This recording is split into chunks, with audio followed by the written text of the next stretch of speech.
Good afternoon, everyone. I hope everyone has had a pretty good day. I'm your moderator for today. My name is Lanita Wiggins, and Sister Monique is going to help us as well today. Today we have Dr. ETN, and I'm going to read her bio. And I just want to highlight too that she is the founder of ETN Enrichment. She's passionate about evidence-based strategies for children with autism, and April is recognized as the month for autism. So, timing with that. She's fluent in Haitian Creole, providing educational translation. She recently defended her dissertation in March of last year. Congratulations. She's a proud mother of three. She resides in northern New Jersey, and she's enthusiastic about yoga, and she also incorporates that into her daily practice. Dr. Etienne is an educational consultant, professor, and instructional coach who's dedicated to enriching the learning experience of children. And as the founding of her foundation, she offers dynamic workshops based on her research, which focus on evidence-based strategies for children with autism and early childhood development. She's proud Haitian. She's fluent in Haitian Creole and provides valuable education translations to bridge communication gaps. As I was saying, back in March of last year, she recently defended her dissertation, and it showcased commitment to advancing knowledge in the field of education, which I know we will hear more about. She's had the privilege of presenting workshops in collaboration with esteemed organizations such as Newark Public School, Programs for Parents, the Illinois Association of School Social Workers, and Project for Haiti. These experiences have allowed her to share insights and contribute to educational practices on a broader scale. And in addition to her professional pursuits, she's, like I said, she's a devoted mother of three, who's a resident of Northern New Jersey. And she's all into the holistic well-being, which we will hear much about. And I'm sure all of us could use some of those practices, right? So join me today in her continuation on her journey, where she's going to present to us her presentation today. Let's give her a warm little clap. Good afternoon. Welcome, everyone. Thank you all for joining me. Thank you, Lanita, for that esteemed bio reading. And thank you to the Block Doctoral Network for allowing me to be here with you all today. Just give me a minute so I can start my screen share.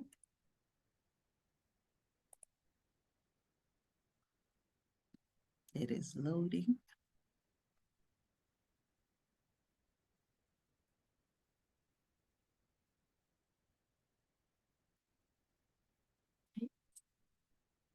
So again, thank you all for joining me today. So today we are going to discuss nurturing well-being in doctoral studies, mindful scholar.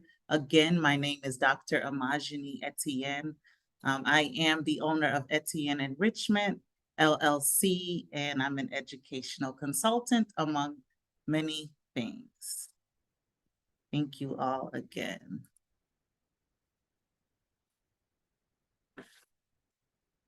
So our objective for this evening, we're going to listen mostly and then have the interactive part later on this dynamic workshop offered to you. Maybe you're not a doctoral student yet, maybe you're thinking about it, maybe you're postdoc, but I know these resources and these discussions came up during my own doctoral journey, where definitely I needed to be more mindful. And a lot of that, it's like when you know better, you do better. So I took all of those glows and grows, those moments of where I could have been more mindful, and really embedded it in my daily practice. So we're going to discuss some strategies to cultivate mindfulness, how we can prioritize self-care during this academic process, and explore some mindfulness practices towards the end. These are optional, and you can feel free to join in when we come to the interactive part, or just listen And of course, I will share this presentation with Black Doctoral Network to offer you as a resource.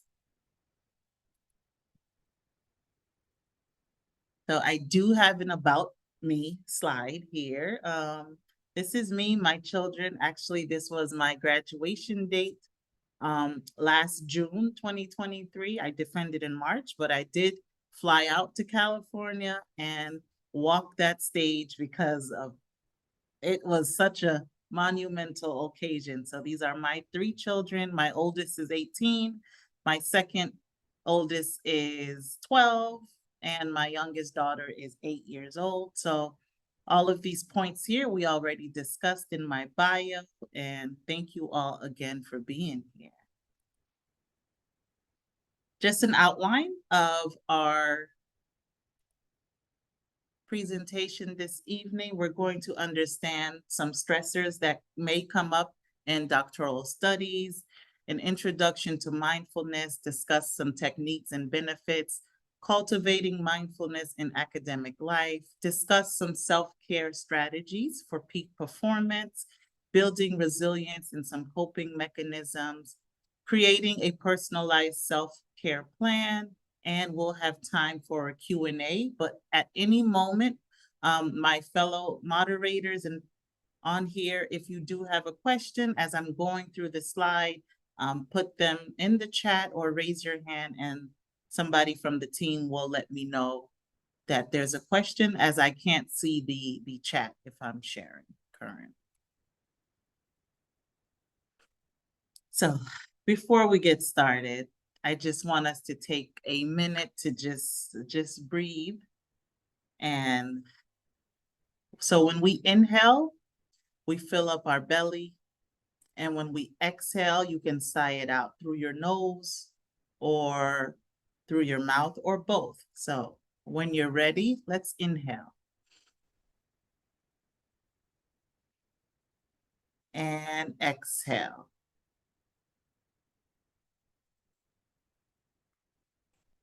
Right? Thank you. Thank you for taking that time to take a collective breath with me. So discussing some stress that may occur in our doctoral studies. So I put a variety of things that could come, that you could be dealing with, things that may come up later on. I know for me, a lot of these I personally dealt with: the high academic demands, isolation and solitude, uncertain future, finding a work-life balance, something I'm still working on now, even postdoc, financial pressures, peer and advisor relationships. This really took a toll on me. I had to really navigate this, understand what my support system was, how it looked like. That perfectionism, I dealt with that. Time management challenges, health impacts. These were personal and health impacts of family. During my doctoral process, I did lose my grandmother through the height of COVID. I believe the year after COVID, 2020, I lost my grandmother during the doctoral process. So I had to take a break from that just to walk away and deal with that, and coping strategies. So some things that came up for me during while dealing with things like high academic demands, the constant pursuit of excellence and the pressure to meet those academic standards could be stressful.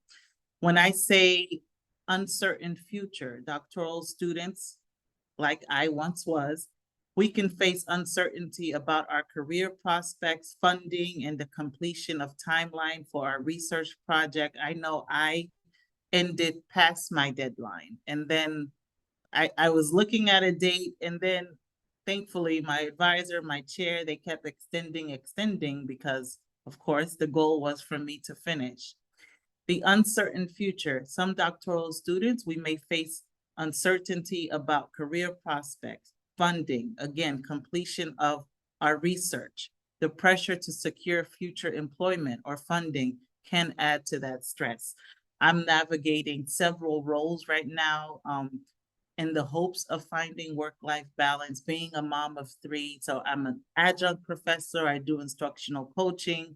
I do the educational consultant. Although it's not really a full-time caseload, it does give me the flexibility to be present and mindful for my own children. Financial pressures, including maybe tuition fees, living expenses, potential debt, which I'm currently dealing with. Peer and advisor relationships. So networks like this, networks like cohort sisters, networks like Black women PhDs, a lot of other networks that I found just online, because as I was venting to friends and families, although they were coming out of a place of love and support, but talking and relating to those who actually are in the process or been through the process was the biggest support for me. So even some of these networks I mentioned, this was other doctoral students that connected me to those support systems. Time management challenges, a big stressor that many deal with, balancing multiple tasks and deadlines such as coursework, research, teaching responsibilities if you have it, because as we know, some of us are obtaining our doctoral degree while still functioning and thriving through life, working full-time and having other responsibilities. So if you've resonated with any of these stressors, I've been through it. And if you're going through it, hopefully some of these strategies can help you navigate through those times.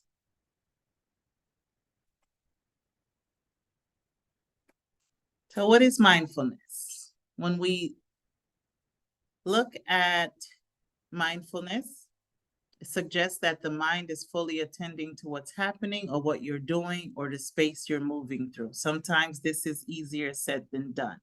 So mindfulness is the basic human ability to fully present, aware of where we are and what we're doing, and not overly reactive or overwhelmed by what's going on around us. Again, it's easier said than done. So looking at this picture, taking a closer look, I found this online. I thought it was a helpful perspective to help us think of mindfulness. Is our mind full or are we being mindful? So it's the same word, but if you break it up, one person's mind is full of things that are probably happening in their lives, and the other person who is being mindful is taking that time to be present and looking at what everybody's point of reference is, which is this picture on the computer. So looking at this picture, what's one thing that comes to mind? One mind is tuned in and focused while the other person is thinking about all sorts of things. So sometimes we cannot help this. We can come in through a space, whether we're sitting, getting ready to work on some revisions and feedback from our chair, but there's just so many things happening. If you can, trying to get yourself into that space, breathing used to help me a lot. So sometimes I would just need to breathe to help me. I actually have an app on my watch where I would cycle in 30 seconds or 60 seconds of just mindful breathing, to where there's a visual on here telling me to inhale and to exhale. Sometimes visuals work.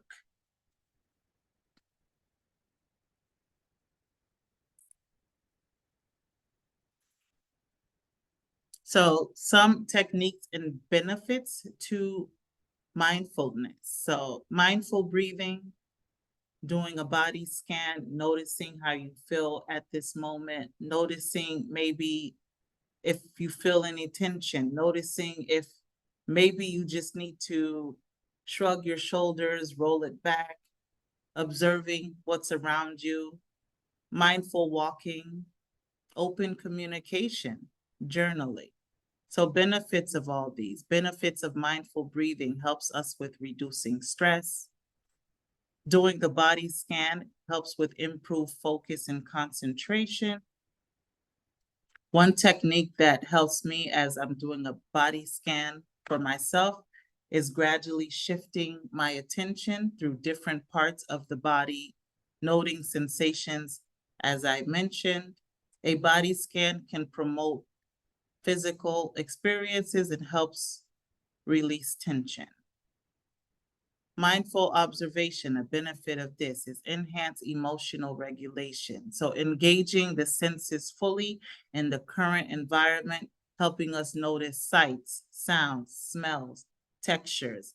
This technique also enhances appreciation for the richness of the present moment. Although the present moment might be a overwhelming or a stressful moment, but honoring what you're feeling at that moment can help.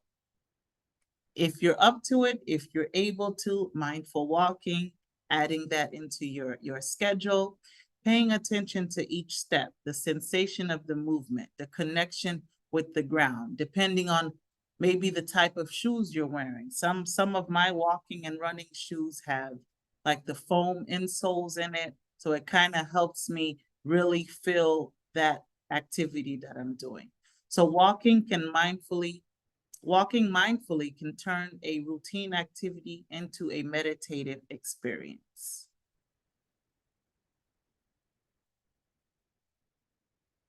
Mindful eating, taking that time to, if you're going to sit down to maybe do a writing session or a revision session, but if you're hungry, that may inadvertently lead to you stopping what you're doing to maybe go grab a snack, which I always work and eat, but taking that time to eat if you need to. So mindful eating, savoring each bite by being fully present as you're eating your meals. Sometimes we engage in a lot of multitasking.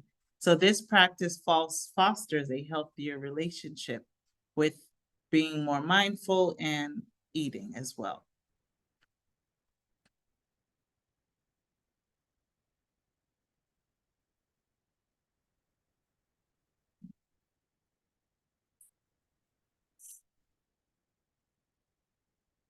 So cultivating mindfulness in academic life is increasingly recognized as a valuable practice for enhancing well-being, focus, and overall effectiveness. So here are some practical strategies to incorporate mindfulness into your academic routine. So for me, the Pomodoro method, I did this a lot through my chapters of going through this dissertation process where I found some of my videos on YouTube, which had the timer and the type of music I like the lo-fi meditation music, where it would actually help me sit and write if I needed to. And of course, before I started a lot of this, I had to make sure my children were aware of what was happening, that, okay, this is mommy's time to work and I'm going to focus and cannot be interrupted.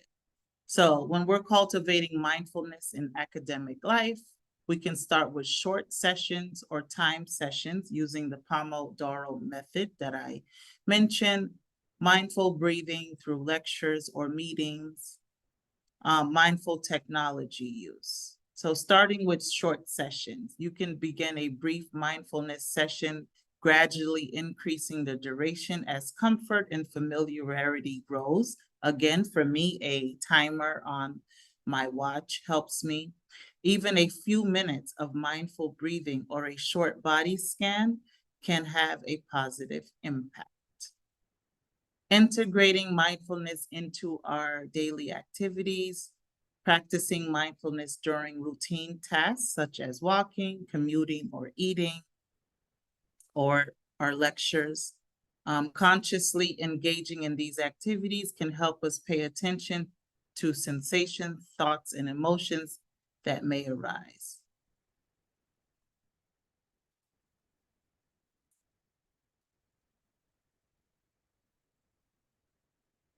The last one, mindful technology use, being conscious of your interactions with technology. One thing I did when I was going through my doctoral process and the revisions and writing sessions, I would have notifications off on my phone just to kind of help me stay accountable. Do not disturb on my phone. If I'm home with my children, I know the emergencies that may happen outside of where I'm at may not be priority because I'm home with my children at that time. So keeping my phone on do not disturb and turning notifications off, that helped me. So consider implementing tech breaks to mindfully disconnect and recenter during the academic day or your work period or the times that you are taking out to do your writings and revisions, if you're at that process.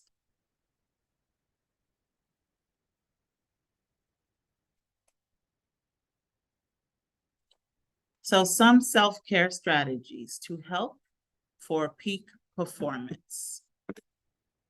Better sleep, taking breaks when needed, celebrate big and small achievements, setting boundaries, it's okay to say no, establishing a support system, this is very, very imperative, faith and prayer life, if this applies to you, and prioritizing self-reflection.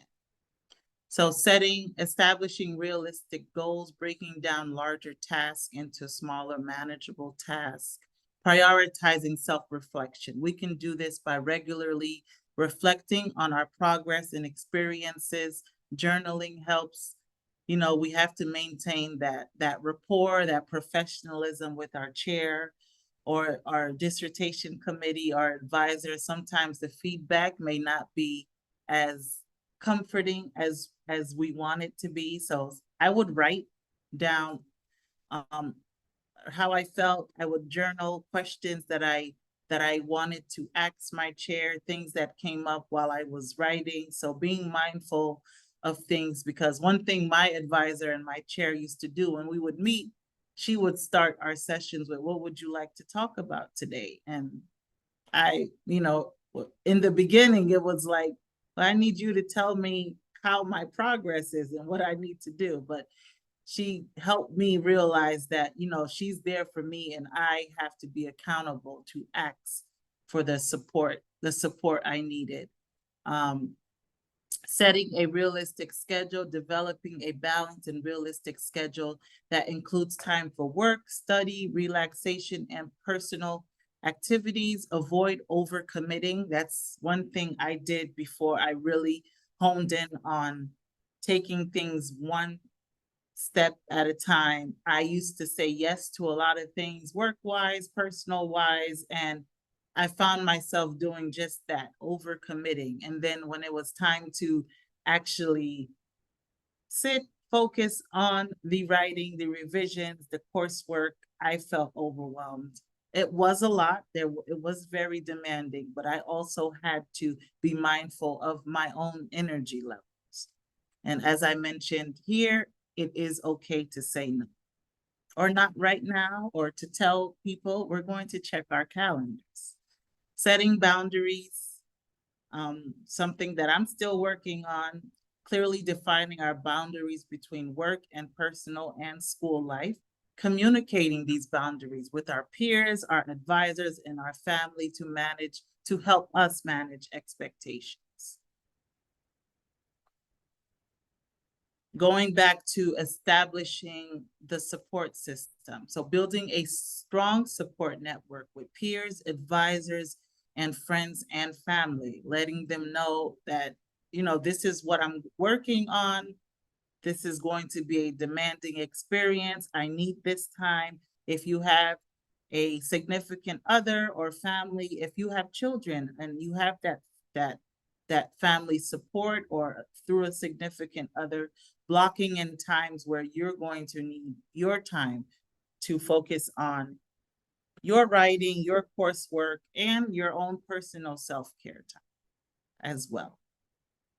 The first one I put on here, ensuring that we get adequate sleep. So prioritizing quality sleep to support cognitive functioning and overall well-being. I actually have a sleep schedule on my phone. I do a lot with my phone. It's a smartphone and I'm going to use it to its fullest potential. So I have a thing on my alarm where it tells me I'm gonna start winding down. I've been prioritizing sleep since defending last year because I lost a lot of sleep because the only time I saw that worked for me to really write uninterrupted were while my own kids were sleeping, and that was overnight hours. And then I would wake up tired or get up for work without getting a full night's rest. So it's not healthy. It will take its toll on you. So prioritizing quality sleep helps us support cognitive functioning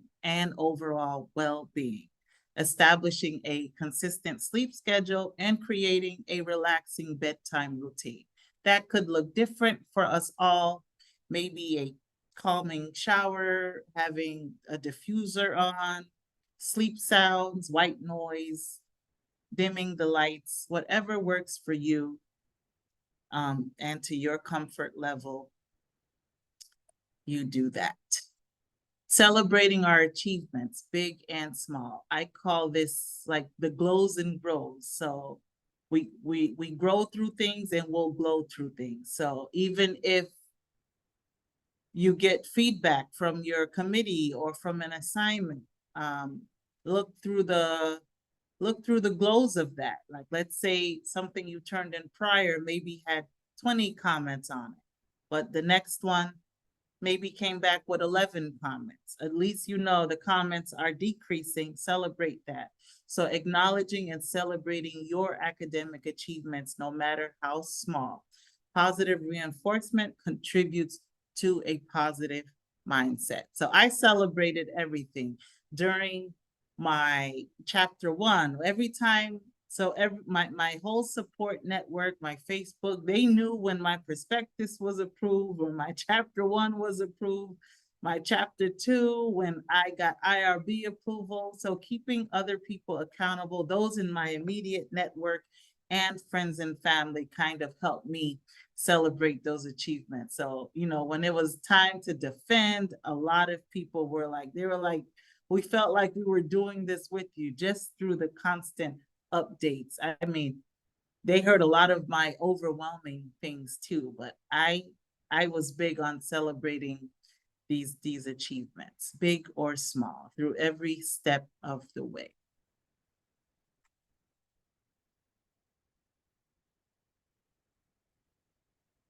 So finding your fun. Please take breaks when you can. Find your fun, try new things. I don't fish. I just found this visual and it went through this. I do hike. I work out. It's part of my self-care. I love to work out. I work out 3 days a week. I may not look athletic, but I love to work out. 5, 6 a.m. in the morning. It's the best time for me while my kids are home sleeping. Yoga, of course, something I do for fun. Spending time with my children. You know, I have to do that. I love to do that, but my own fun, self-care. The spa, I don't go as often as I want to, but I try to go at least every other month if I can, and if the budget is budgeting. So find your fun. Make time for you. Take those breaks if you need to.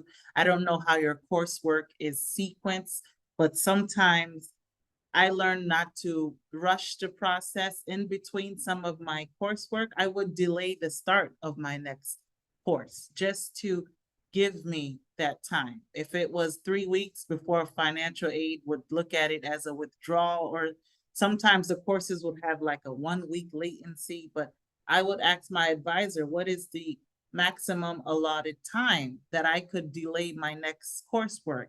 So I did that my last few courses just to give myself a breather and some time to decompress in between my courses. So find your fun, take your breaks when you can, and try new things. So with hiking and working out, so I'm part of a few support groups, networks here where I'm part of Black Girls Hike, Brick City Run Club, although I don't run marathons, but it is a local running group where I could walk, jog, run for 30 minutes every Sunday or when they meet. And so I have my mini little things that I do just to help me be mindful and show up for myself. So building resilience and some coping mechanisms. So growth mindset is a strategy we can use to build resilience, being open to feedback and learning from it. So for this one, I had a list of don'ts. You know how we have a to-do list?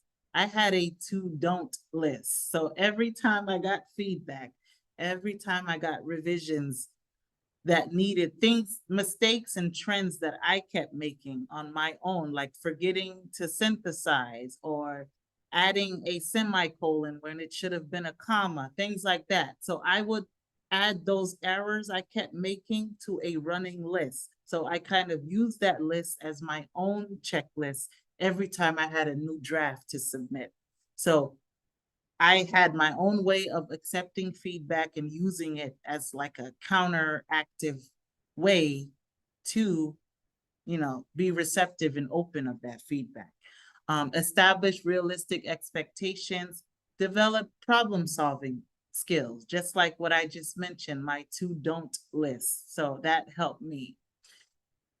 Coping mechanisms, take breaks and rest, foster flexibility and adaptability, resilient mindset, and engage in peer support groups like this, like you're here with Black Doctoral Network. I know this is a big network that is such a great supportive space for those of us in this process. So the growth mindset, it embraces challenges as opportunities for growth rather than insurmountable obstacles, helps us view setbacks and failures as part of the learning process. When we establish realistic expectations, it helps us set achievable goals and expectations. Building a support network, what you're doing here, engaging in these activities and opportunities to network and find a supportive space. Fostering flexibility and adaptability helps us embrace change and uncertainties inherent in our research. Developing adaptability to navigate unexpected challenges because they will happen. So as I said, I lost my grandmother through the doctoral process and then was also navigating a divorce through that process. So I had to give myself time and space to navigate those two big life changes to loss of a family member and loss of a marriage and a relationship. But I learned from a lot of that. I took my breaks. It did not happen overnight, but taking your breaks, resting, ensuring that you get that restful sleep to support cognitive functioning, as I mentioned. So I know this was a lot of information. So the next slide is going to be a mindfulness activity that I do, and I'm going to, so this is optional. Feel free to join us or just listen in. So it's called 5-finger breathing. And I don't know if I could be spotlighted or I can stop sharing just so we could do it together. Let me know what works.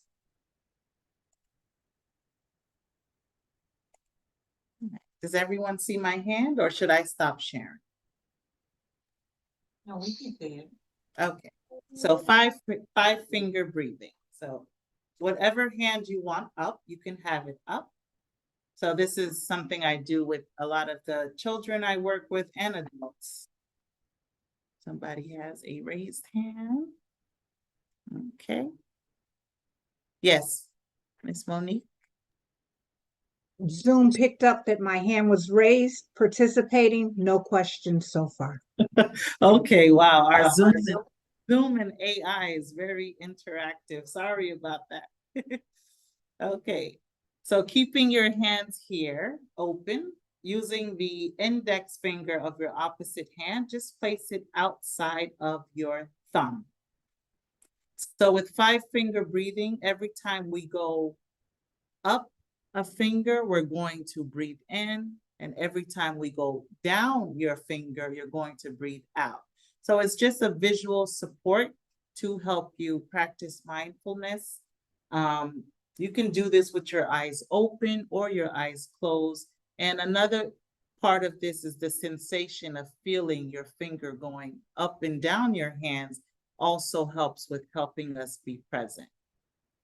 So when you're ready, sitting in your chair or a comfortable space, having both feet on the ground or stretched out, however you want to have your feet. Taking a breath together, we're going to inhale up your thumb and exhale down. Inhale, slide up. Exhale down. We're tracing each finger. Inhale, slide up your middle finger. And exhale. Inhale. And exhale. Inhale up your pinky. And exhale down. So that's 5-finger breathing. You can do this with a timer of 30 seconds, 15 seconds. You could repeat this as many times as you feel like you want to repeat this. So that is one mindfulness technique that I practice with my own children, with the children I work with, and with adults also.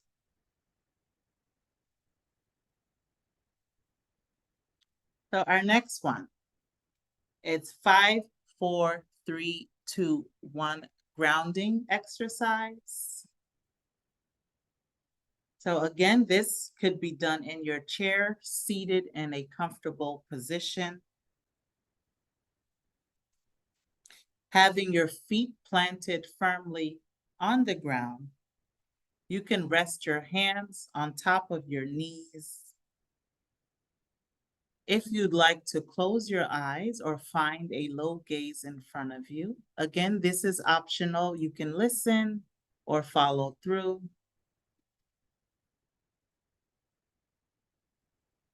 And when you're ready, well, for this one, you can have your eyes open. For the first one, so it's 5 things you can see right now. You can take a minute to scan the room.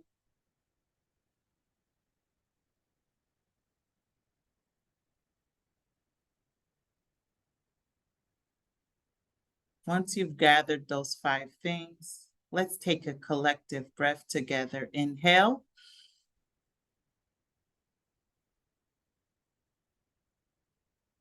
And exhale.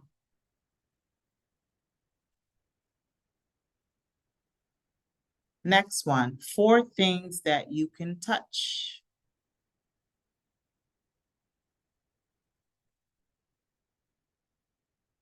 So my hands are resting on top of my knees, so I can feel my hands on top of my legs. My elbows are touching the sides armrest of the chair. My knee is pressing against the desk I'm sitting against. And my feet are touching the ground. Together, let's take a deep breath together. Inhale. And exhale. For the next one, 3 things that you can hear. My voice is 1. It's raining outside. I can hear the rain. And I can hear myself breathing.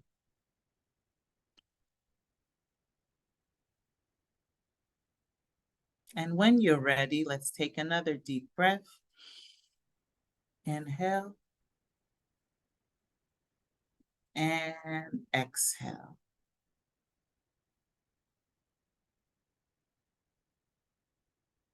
Two things that you can smell. I smell the room I'm in. I could smell the lotion I have on.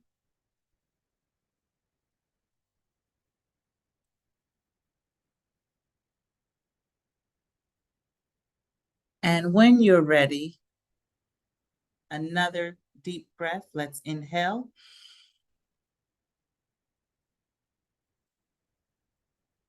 And exhale. And for the last thing, for number one thing you love or one happy thought. You can think about it, process it, keep it in your mind. And we'll take one collective breath together. When you're ready, let's inhale and exhale. So that is a grounding exercise, and we call it 5-4-3-2-1 grounding. Some people can change up the senses, or they can do 5 things you can hear. So you can switch this up any way you'd like. So I do this, for my own self, for yoga classes I've taught with children, and other mindfulness classes that I've been a part of. Thank you all. Those of you who participated, thank you all. The next one, the butterfly hug. So this helps if we're maybe feeling anxious, giving ourselves a butterfly hug. So the butterfly hug is an immediate stress-reducing technique that's often used in some therapies, and something you can do right now if you feel like you may be feeling overwhelmed, and to help lower your heart rate. You can give yourself a butterfly hug by wrapping your arms around yourself so each hand touches the opposite upper arm or shoulder. So I do this sometimes in my yoga classes. If you want, we'll practice this together. So bringing your arms out to a T. So when you're ready, you'll inhale by opening your chest.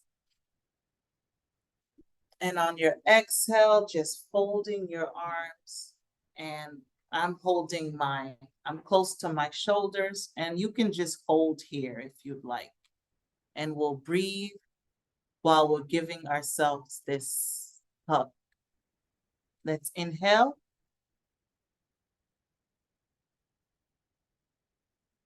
And exhale.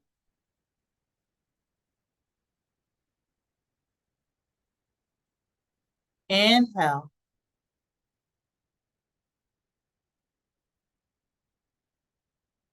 And exhale.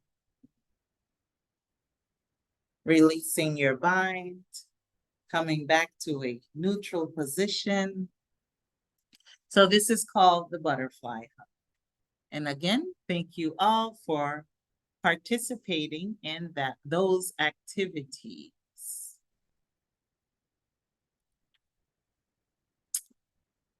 So, creating a personalized self-care plan, and I will provide the template for this when I follow up with the presentation.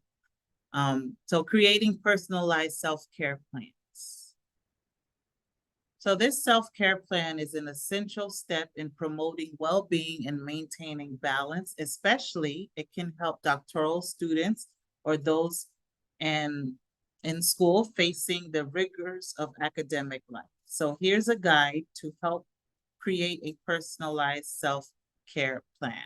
So these are some questions that you may ask yourself as you're creating this plan. And you can take a minute to think about this or share in the chat if you'd like, or you can do this on your own. So what do you need for you right now? What is the focus of today? Let's say it's to, finished chapter 1, or you're working on your prospectus, or you're, working on comps or one of your assignments. What do you need for you? And what are your priorities? Make a priority list. And this could be a short-term goal, a long-term goal, or maybe a self-care plan for the weekend, or a self-care study plan. So you can navigate this template any way you'd like. What do you need to be reminded of? Is it to check your calendar? Is it to maybe make an important phone call? Is it just to be mindful? So what do you need to be reminded of? What is the focus of today or this week? Like I said, the focus could be what you're working on, or maybe a long-term plan, long-term goal, or a short-term goal. And what are your immediate goals? Maybe the goals for the study session, the goals for an upcoming project. So this personalized self-care plan could be used as you see fit. Okay. Thank you, Danielle. I see your chat message. Thank you. And I will provide this template also. All right. So we have one more activity. It's just a 5-minute guided meditation. And I did try to slide out before and it worked. But if it doesn't work, we'll just breeze past it. I may need to click it a few times for the music to start. So it's just a mindful moment, and I'll be scripting through it as you're listening to the meditation. Hopefully my voice doesn't kind of cut off the music, but it's a 5-minute meditation and we will see if it works for us. Okay, it may work. So before I start it, so finding a comfortable seat if you're not in it yet.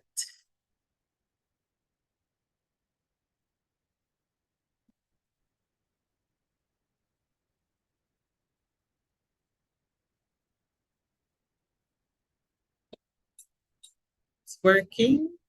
Right. Can you hear me and the music? Or is it too loud?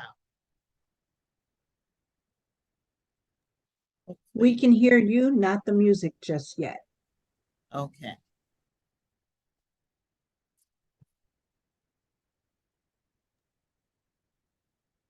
Now? No, I think you might have to re-share and make sure you check the box to share your sound when you share screen. Okay.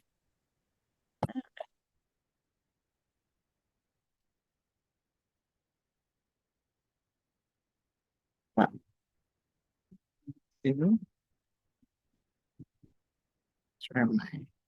hopefully my Apple Music is for me today. I don't want to interrupt this groove we had. I'm so sorry.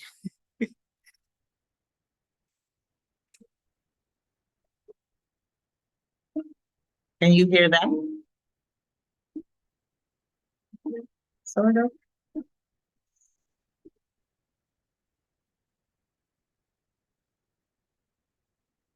Yes, okay, thank you. All right, so finding a comfortable seat, letting your eyes close or finding a low gaze in front of you. Noticing your major body parts like your legs, your arms, your shoulders, your hands, your feet. Straightening your upper body, but not stiffening it. Gently placing your hands to rest to the top of your knees.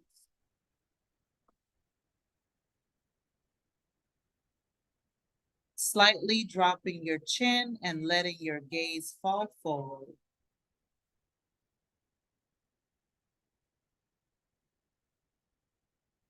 And when you're ready, let's inhale.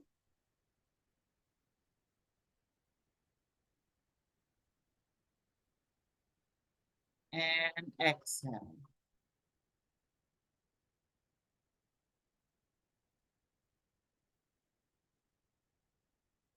Inhale. And exhale. Inhale, shrugging your shoulders to your ears. Exhale, rounding your shoulders back and down.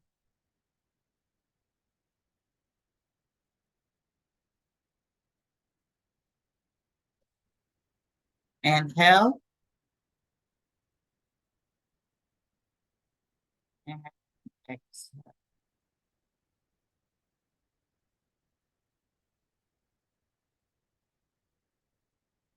As you sit comfortably, taking this mindful moment, I want you to thank yourself for showing up this evening,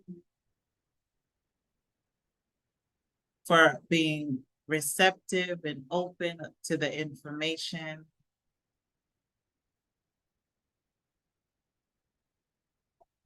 for allowing me to guide you through this mindfulness practice. As you continue to navigate your academic journey,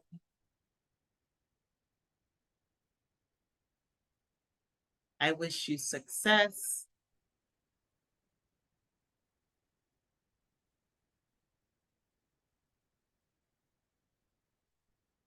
Again, thanking yourself for showing up this evening.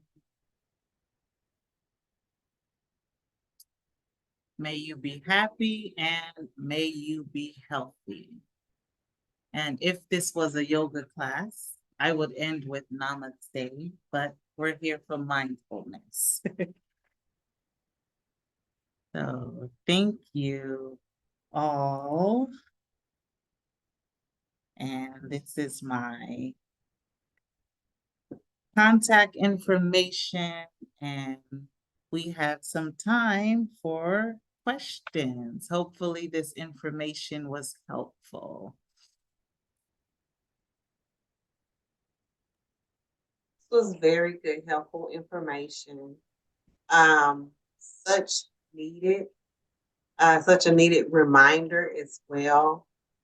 You talked about some things, in person, identifying your stressor. And I think once you identify what is stressing you, then you can take those strategies and some of those practices that you have provided with us today.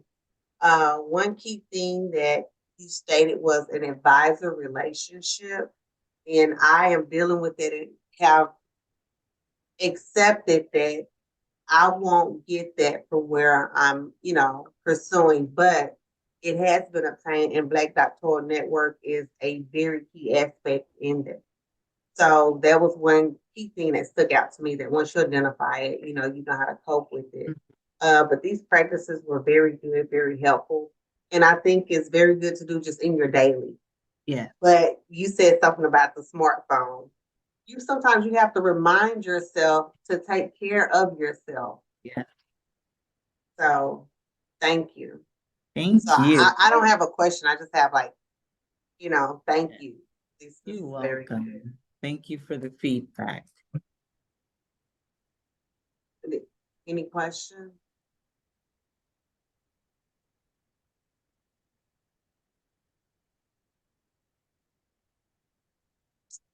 Okay. While there are no questions in the chat, a few of the highlights were from Danielle. I love the self-care plan template.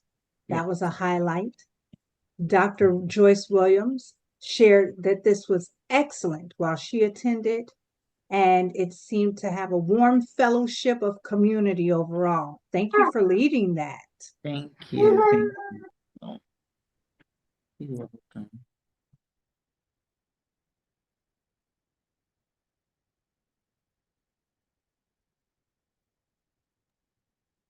Okay, well, if we don't have any further questions, Andrew, is it okay we conclude today or complete the assessments and turn them in? Yes, thank you all so much for joining. We want to encourage you to sign up for the next workshop in the workshop series. It will take place next Wednesday, and we're winding down. We just have a few more weeks in our workshop series. So thank you all so much for your support, and we look forward to serving you again soon. Thank you. Yeah.